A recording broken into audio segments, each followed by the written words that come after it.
our socials. My name is Clara Mlano, and we begin from Guinea, where the Vice President, Professor Nana Jane Opoku-Agyeman, has called for the rekindling of the long-standing Pan-African ties between Ghana and Guinea. She made the call in Guinea's capital, Conakry, shortly after attending the investiture of Guinea's President, Mamadi Doumbouya.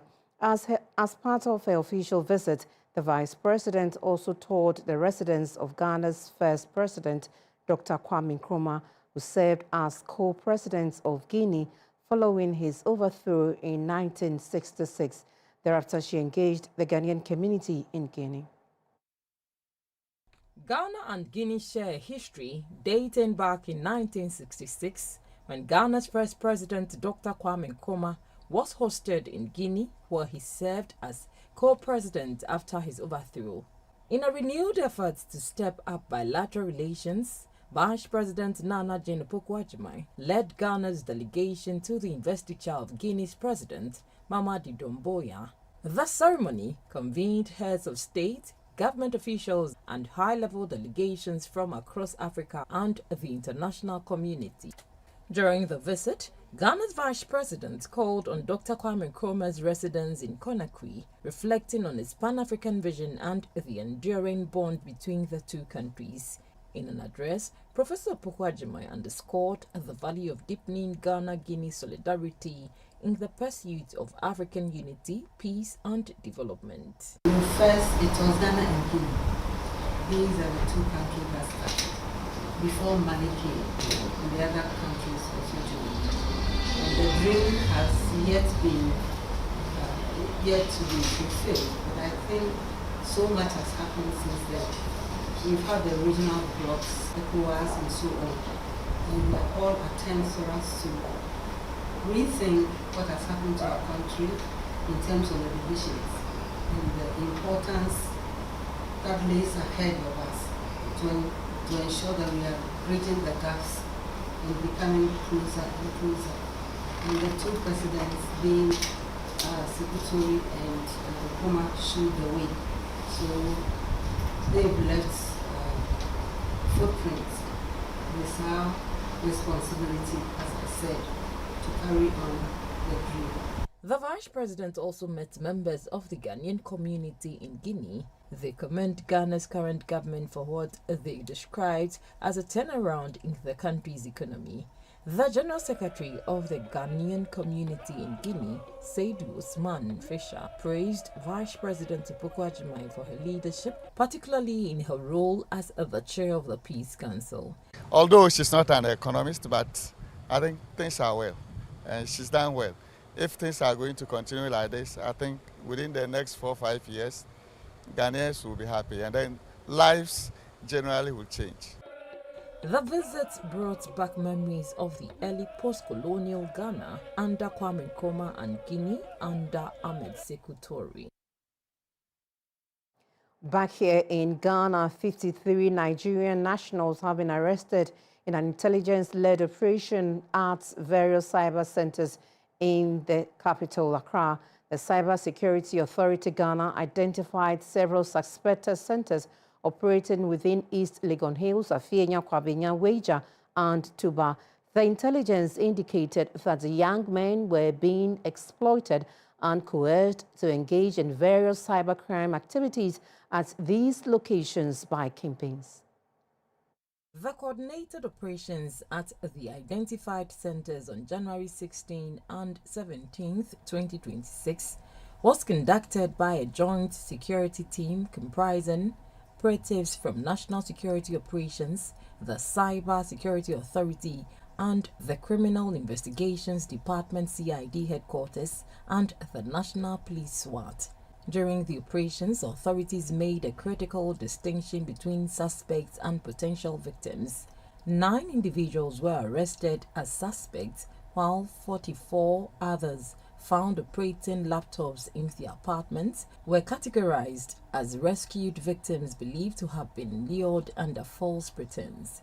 A significant number of equipment were seized, including 62 laptop computers, 52 assorted mobile phones, and 2 pump-action guns. The victims were found in their respective apartments during the arrest. All the arrested individuals have been duly profiled and handed over to the Ghana Immigration Service for safekeeping and further investigations. Minister for Digital Communications, Mr. Samuel Nate George, cautioned foreign nationals invited to Ghana to verify claims made by their fellow nationals to lure them here.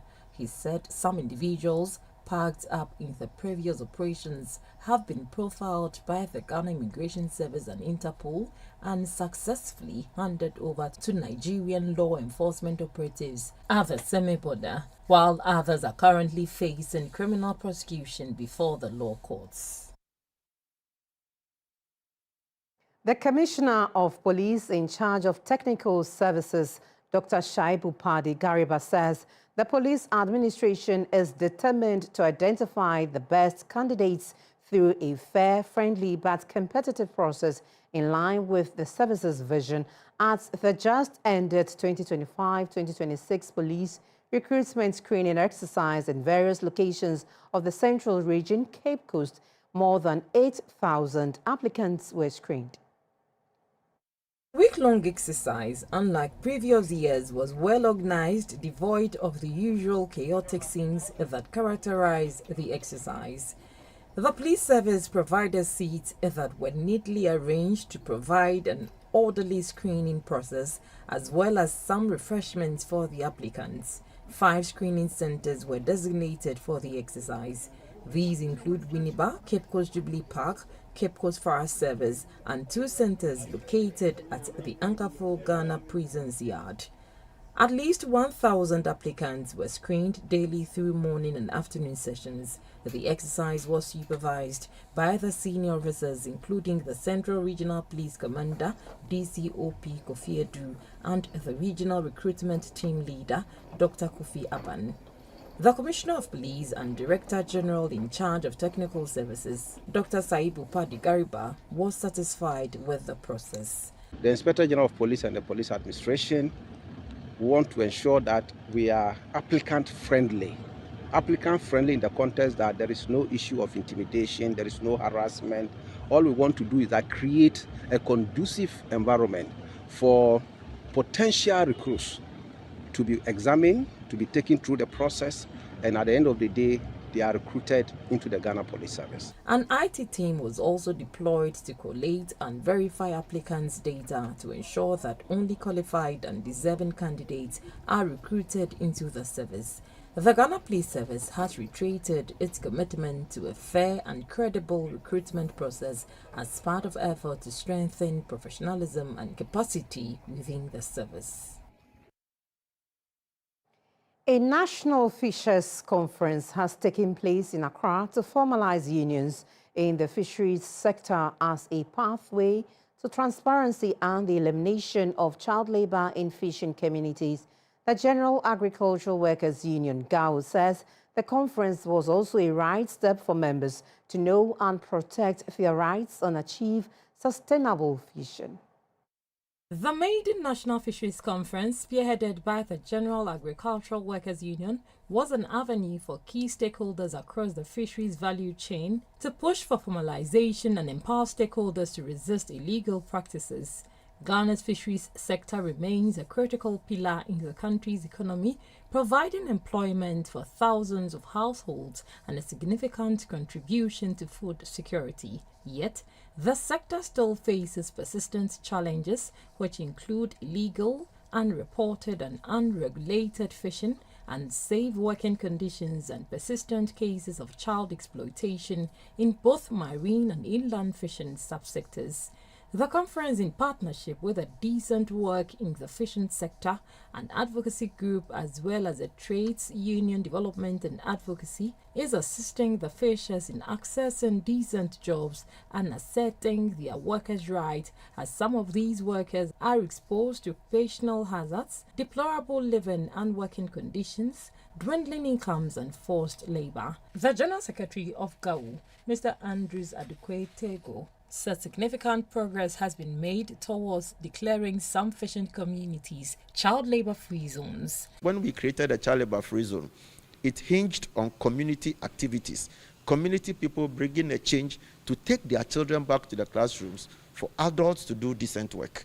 And it is working. We have piloted it, and the government of Ghana have adopted it. There is a national committee on child labor free zone that I chair. And then we are working. Ghana is becoming an example in Africa of addressing child labor. Mr. Bismarck Korte is the national coordinator in charge of the Climate Cocoa Project in Ghana. The ILO has supported GAWU in both marine fishing areas and also the artisanal fishing, which has to do with lake water. And all is to see how we can bring fishermen and fishmongers together to ensure that there is decent work on those in those sectors. The Secretary General of the Trades Unions Congress, Mr. Joshua Ansan, said illegal fishing practices, climate change, child labor and poor working conditions continue to pose threats to many fishers. He noted that GAWU would demand improved conditions of service under the International Labour Organization framework. The work of a union is job security. The work of a union is to ensure that every worker is treated fairly in accordance with the labor laws of this land. So if you are an informal sector, you are short of that. Most of the informal sector people don't have social security. And I believe that when it is formalized, they will definitely have the social security where they also go on pension.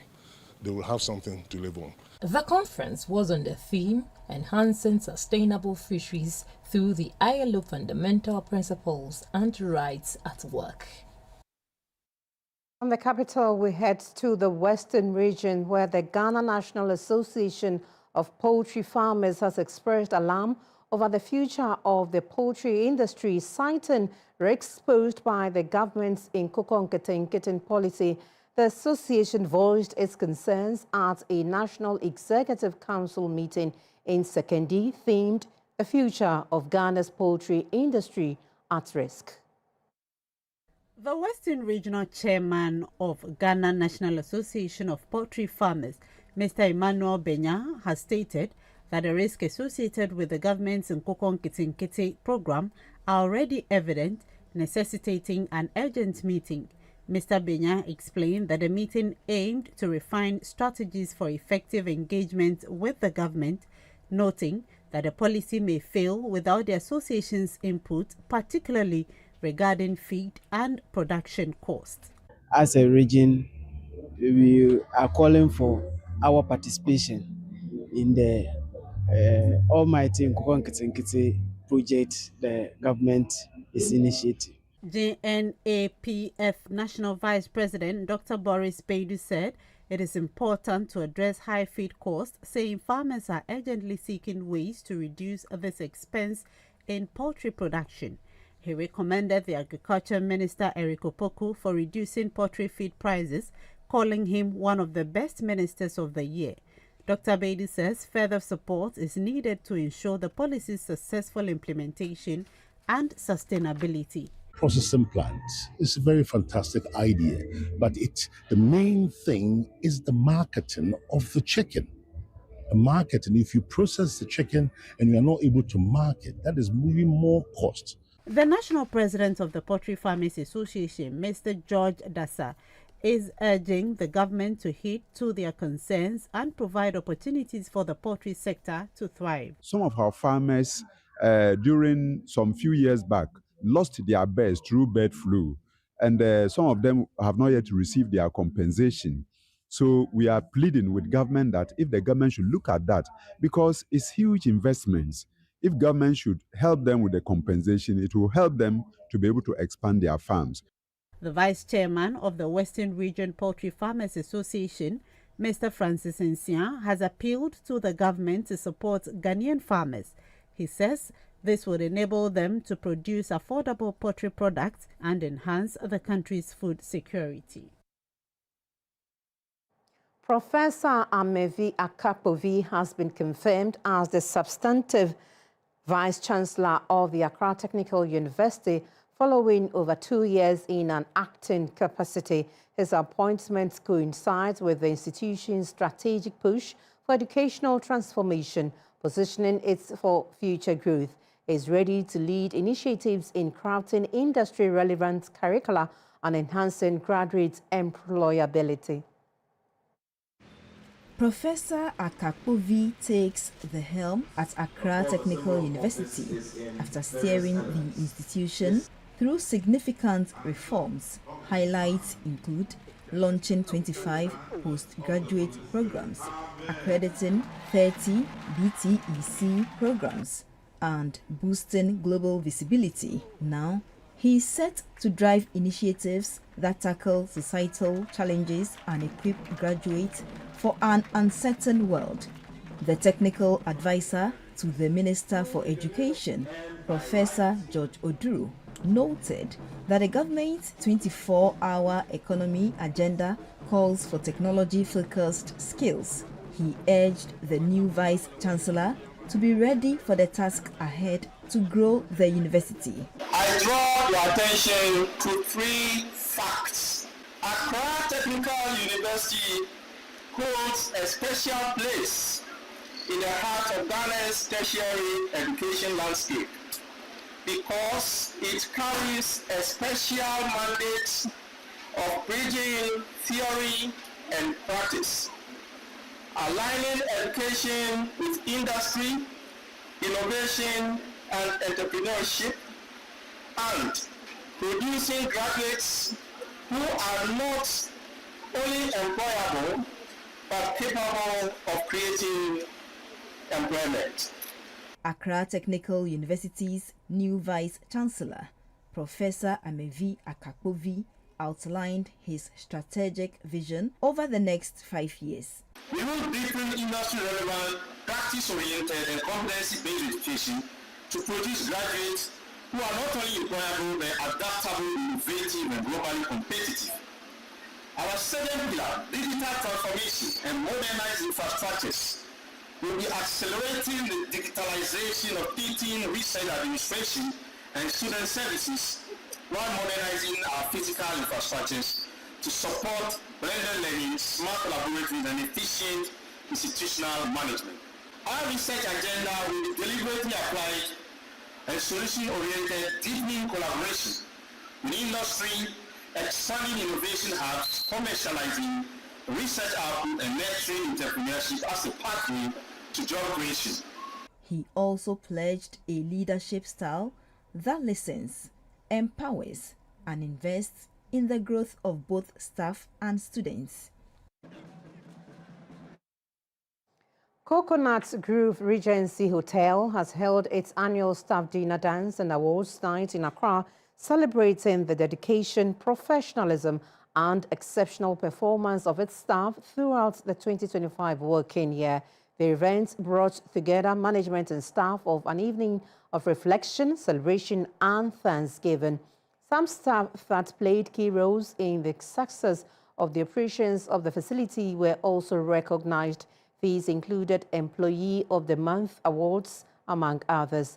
According to recent Workforce Insights, employees who are regularly recognized are more likely to remain engaged and connected to organizational goals, contributing to a positive work culture where creativity and innovation can thrive. The Chief Executive of the Coconut Grove Regency Hotel, Mr. Ralph Aite, commended staff for their resilience, commitment, and hard work over the past year. The president of Group Indom Ghana, Dr. Nana Kweku Indom, encouraged staff to remain committed to excellence, integrity, consistency, and quality service. He noted that award recipients had set a benchmark for others to aspire to, adding that sustained dedication was essential for both personal and institutional growth. Management also called on government to make deliberate investments in hotel and hospitality training institutions to help develop skilled personnel to address existing gaps in the sector.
You're watching News Hour live on GBC News and GTV. We pause here for some commercials.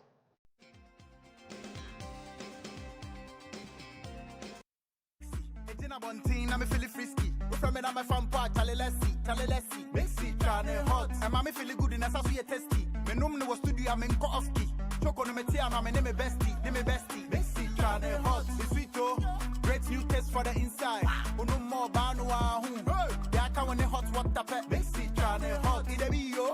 Promising to the guy. No more banu Eba taste that die. It be jet. Master channel mixy yo mixy. Great new taste there mixy choco mixy coffee. Ninya na ube feel. Mixy yo mixy. Great new taste there mixy choco mixy coffee. FDA aje edwedi encraft we have to. MedShay, natural mosquito repellent, highly recommended by Ministry of Health, CHAS and GES, lab tested by Noguchi Medical, field trialed by Atomic Energy Commission. It has no chemical or side effects and is good for all ages and skin type. MedShay is available nationwide. Contact us on 0244892413. This advert is approved by FDA.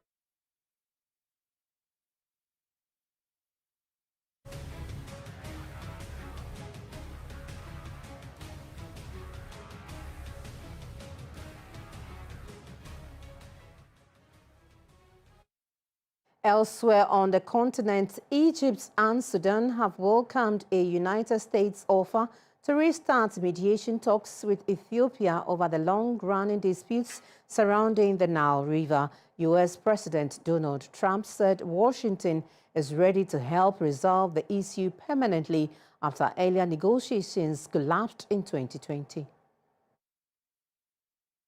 Ethiopia inaugurated how much water Ethiopia would release during droughts and how future conflicts would be resolved. Reports say Egypt and Sudan are pushing for a legally binding agreement on the dam's filling and operation, while Ethiopia maintains it will only commit to non-partisan guidelines.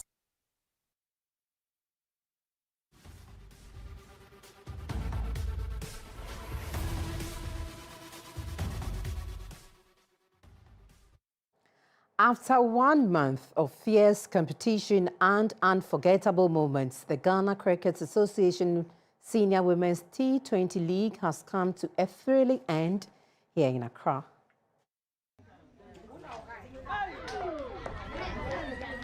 The Accra Tulips, a team many had written off early in the tournament, stood tall when it mattered most. They came up against the Lilies, a dominant force in the league, known for their explosive batting and disciplined bowling.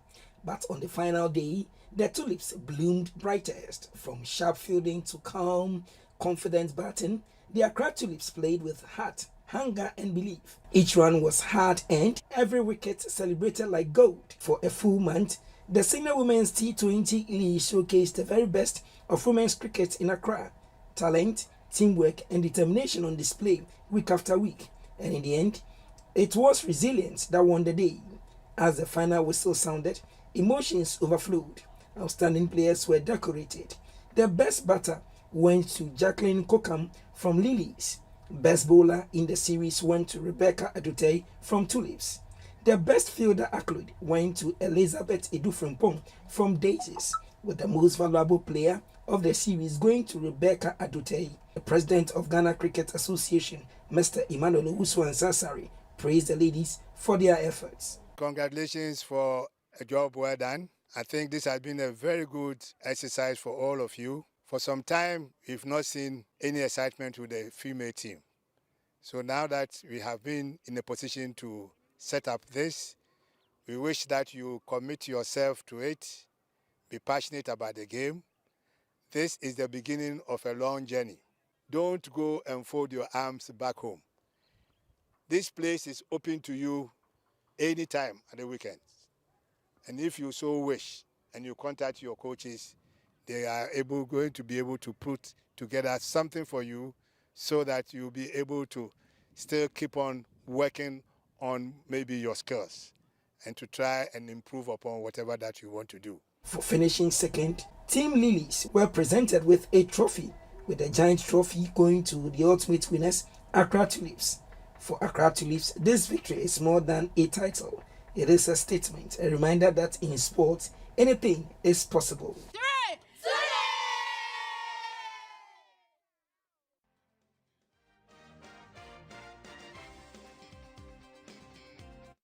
Introduce to you Cancer Mixture, a herbal mixture for arthritic pain.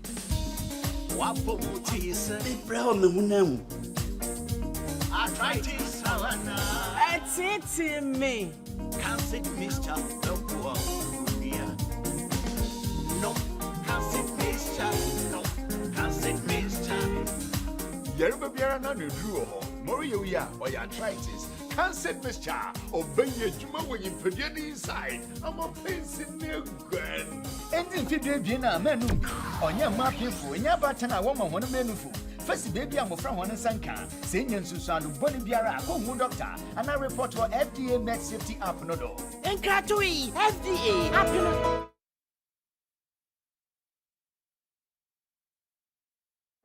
And that we are in this package of news. Coming up is the award-winning program Talking Point with my colleague, Maurice Ogbete.